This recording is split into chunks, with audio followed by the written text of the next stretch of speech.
بسم اللہ الرحمن الرحیم۔ علامہ مجلسی علیہ الرحمہ اپنی کتاب بحار الانوار میں لکھتے ہیں کہ میں نے بعض معتمد اور سکہ افاضل سے سنا ہے کہ جس وقت بحرین انگریزوں کی حکومت میں تھا تو انہوں نے ایک مسلمان کو اس خیال سے بحرین کا حاکم مقرر کر دیا کہ مسلم حکمراں کی وجہ سے وہاں کی تعمیری و اصلاحی حالات قابل اطمینان رہیں، مگر جس مسلمان کو حاکم مقرر کیا تھا وہ پکا ناصبی یعنی دشمن اہل بیت علیہم السلام تھا۔ اس کا وزیر اس سے بھی زیادہ ناصبی اور دشمن اہل بیت رسول تھا، اور ہمیشہ بحرین کے مومنین کے در پہ اذیت رہتا اور نوع بنو مکر و حیلہ کر کے انہیں نقصان پہنچاتا رہتا تھا۔ ایک روز اس نے بحرین کے حاکم کو ایک ایسا انار پیش کیا جس پر یہ عبارت کنندہ تھی: لا الہ الا اللہ محمد رسول اللہ، ابو بکر و عمر و عثمان و علی خلفاء رسول اللہ۔ حاکم نے جب اس انار کو دیکھا اور غور کیا تو سمجھ گیا کہ اس پر جو کچھ کنندہ ہے وہ قدرتی تحریر ہے جو اصلاً انار کے ساتھ منقش ہے، اس کا تعلق کسی انسان کی کاریگری سے نہیں ہو سکتا۔ وہ متعجب ہو کر وزیر سے کہنے لگا، یہ تحریر رافضیوں کے مذہب کو جھٹلانے کے لیے بڑی روشن دلیل ہے اور بڑی مضبوط و قوی حجت ہے۔ اب ان لوگوں کے متعلق تمہاری کیا رائے ہے؟ وزیر نے کہا، یہ بڑے ہی متعصب لوگ ہیں، دلیلوں کو بھی جھٹلا دیتے ہیں، تاہم مناسب ہے کہ ان کو طلب کریں اور یہ انار دکھائیں۔ اگر انہوں نے اس کو تسلیم کر لیا اور اپنے مذہب کو چھوڑ دیا تو آپ کو بڑا ثواب ملے گا، اور اگر انکار کیا اور اپنے ہی مذہب پر جمے رہے تو انہیں ان تین صورتوں میں سے کوئی ایک صورت اختیار کرنے کا حکم دیجیے، وہ جس کو چاہیں اپنے لیے پسند کر لیں۔ نمبر ایک، یا تو جزیہ دیں اور ذلیل ہو کر رہیں۔ نمبر دو، یا اس دلیل کا جواب لائیں جو بشکل انار سامنے ہے۔ نمبر تین، یا ان میں سے مردوں کو قتل کر دیا جائے اور ان کی عورتوں اور بچوں کو قیدی بنا لیا جائے اور ان کا مال مال غنیمت شمار کیا جائے۔ وزیر کی یہ رائے حاکم بحرین کو پسند آئی اور بڑے بڑے علماء، فضلاء و اخبار اور نجبائے سادات نیکوکار کو حاضر ہونے کا حکم دیا گیا۔ جب سب جمع ہو گئے تو ان کے سامنے وہ انار پیش کیا اور کہا کہ آپ لوگ اس کا شافی جواب دیں، ورنہ تم سب کو قتل کر دیا جائے گا اور تمہاری عورتوں اور بچوں کو قیدی بنا لیا جائے گا اور تمہارا سب مال و اسباب ضبط کر لیا جائے گا، ورنہ آپ لوگ جزیہ دینا قبول کریں اور کفار کی طرح ذلت کے ساتھ زندگی بسر کریں۔ جب انہوں نے یہ سب کچھ سنا تو ان میں جو سب سے زیادہ مقتدر حضرات تھے وہ کہنے لگے، اے امیر، ہم 3 روز کی مہلت مانگتے ہیں، ممکن ہے کہ ہم اس کا خاطر خواہ جواب لے آئیں جس سے آپ راضی ہو جائیں اور ہماری دلیل کو تسلیم کر لیں۔ اگر ہم 3 روز میں جواب نہ پیش کر سکیں تو پھر آپ کو اختیار ہوگا، جو سلوک چاہیں ہمارے ساتھ کریں۔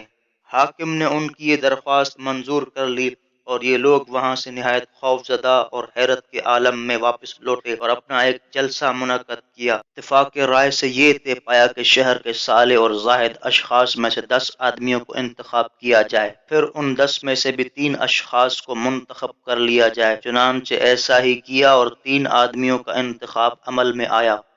پہلے دن ان تینوں میں سے ایک صاحب کو اس کام پر مامور کیا گیا، آج شب کو جنگل میں جا کر عبادت الہی میں مشغول رہیں، اس کے بعد حضرت حجت یعنی امام مہدی علیہ السلام سے استغاثہ کریں، شاید امام مہدی علیہ السلام اس مصیبت سے نجات کا کوئی طریقہ تعلیم فرمائیں۔ بہرحال وہ صاحب صحرا میں گئے اور تمام شب خضوع و خشوع کے ساتھ عبادت اور تضرع و زاری میں گزار دی اور بارگاہ الہی میں دعائیں کیں۔ حضرت حجت یعنی امام مہدی علیہ السلام سے فریاد کرتے رہے، مگر خاطر خواہ نتیجہ برآمد نہ ہوا اور ناکام واپس ہوئے۔ پھر دوسری شب کو دوسرے بزرگ گئے، وہ بھی شب بھر یہی عمل بجا لائے اور نامراد واپس ہوئے۔ اب تو مومنین کی بے قراری بڑھ گئی۔ پھر تیسری شب کو تیسرے بزرگ جو بڑے متقی و پرہیزگار اور فاضل تھے، جن کا نام محمد بن عیسیٰ تھا، سروپا برہنہ صحرا میں نکل کھڑے ہوئے۔ رات بہت اندھیری تھی، رو رو کر دعائیں کرتے رہے اور امام زمانہ یعنی امام مہدی علیہ السلام سے استغاثہ کیا کہ ہم سے اس مصیبت کو دفع کیجیے۔ جب شب کا آخری حصہ آیا تو انہوں نے ایک آواز سنی کہ کوئی یہ خطاب کر رہا ہے کہ اے محمد بن عیسیٰ، تمہاری یہ کیا حالت ہے اور اس وقت صحرا میں کیوں آہوزاری کرتے ہو؟ انہوں نے جواب دیا کہ مجھے میرے حال پر رہنے دو، میں ایک بڑی مصیبت کا مارا یہاں اپنے امام مہدی علیہ السلام سے مدد کا طالب ہوں، بس ان کی خدمت میں اپنی مصیبت کو پیش کروں گا۔ پھر آواز آئی، اے محمد بن عیسیٰ، میں ہی صاحب الامر ہوں، یعنی امام مہدی ہوں، تم اپنی حاجت بیان کرو۔ محمد بن عیسیٰ نے کہا، اگر آپ ہی صاحب الامر یعنی امام مہدی ہیں تو سارا قصہ آپ خود ہی جانتے ہیں، مجھے بیان کرنے کی ضرورت نہیں ہے۔ آپ علیہ السلام نے فرمایا، ہاں تم ٹھیک کہتے ہو، جس مقصد کے لیے تم یہاں آئے ہو تمہیں حاکم نے ڈرایا دھمکایا ہے، مجھے معلوم ہے۔ محمد بن عیسیٰ کہتے ہیں، یہ کلام معجز بیان سن کر میں نے اس جانب رخ کیا جس طرف سے یہ آواز آئی تھی اور عرض کیا، اے میرے مولا، جب سب کچھ آپ کو معلوم ہے تو ہم سے اس مصیبت کو دفع کیجیے، کیونکہ آپ ہی ہمارے ملجا و ماوا اور مصیبت کے دفع کرنے پر قادر ہیں۔ امام مہدی علیہ السلام نے فرمایا، اے محمد بن عیسیٰ، غور سے سنو، وزیر کے گھر میں ایک انار کا درخت ہے، جس وقت اس میں انار آنے لگتے ہیں تو اس وزیر نے مٹی کا ایک سانچہ بنایا ہے، اس کے دو حصے ہیں، دونوں میں وہ عبارت لکھ دی ہے، وہ اس سانچے کو انار پر باندھ دیتا ہے، انار جیسے جیسے فربا ہوتا رہتا ہے وہ عبارت اس پر کنندہ ہو جاتی ہے، جب مکمل انار تیار ہو جاتا ہے تو وزیر اس سانچے کو انار سے الگ کر لیتا ہے، لہٰذا تم لوگ صبح کو حاکم کے پاس جا کر کہو، اس انار کا جواب وزیر کے مکان پر پہنچ کر دیا جائے گا۔ پھر جب حاکم اس بات پر راضی ہو جائے تو تم گھر کے اندر داخل ہو کر داہنی جانب ایک بالا خانہ دیکھو گے، حاکم کو اس کے اوپر لے جانا، اگرچہ وزیر اس سے انکار کرے گا، مگر تم اپنی بات پر جمے رہنا اور وزیر کو اپنے ساتھ رکھنا، وہ تم سے پہلے اوپر نہ جانے پائے۔ جب تم بالا خانے پر پہنچو گے تو طاق میں ایک سفید تھیلی رکھی ہوئی دیکھو گے، بس اس پر قبضہ کر لینا، اس میں وہ سانچہ موجود ہے۔ پھر انار کو اس کے قالب میں رکھ کر حاکم کو دکھا دینا، اس کا سارا مکر حاکم پر واضح ہو جائے گا۔ پھر امام مہدی علیہ السلام نے فرمایا، اے محمد بن عیسیٰ، تم حاکم سے کہنا،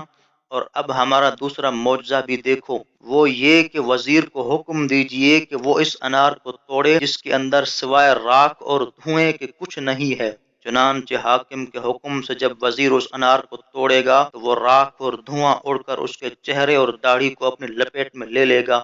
اور وہ ذلیل ہو جائے گا۔ امام مہدی علیہ السلام کی ہدایت کو سن کر محمد بن عیسیٰ کی خوشی کا ٹھکانہ نہ رہا، پھر اس نے امام مہدی کے سامنے کی زمین کو بوسہ دیا اور نہایت مسرت کے ساتھ شہر میں واپس آ گئے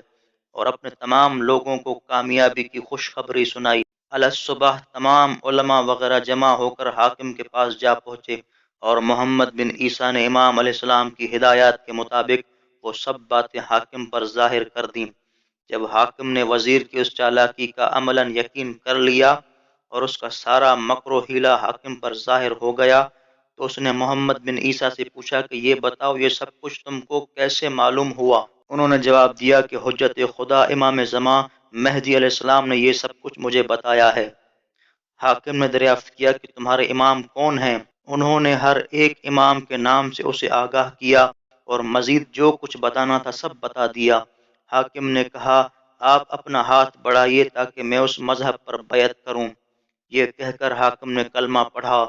اشہد ان لا الہ الا اللہ واشہد ان محمد رسول اللہ وان علی ولی اللہ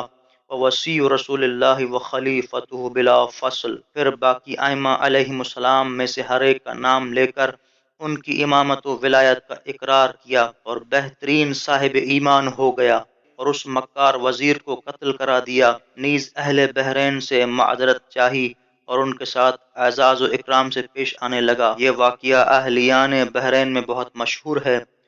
اور فاضل و متقی محمد بن عیسیٰ کی قبر بھی وہیں ہے، جس کی زیارت کے لیے لوگ بکثرت آتے رہتے ہیں۔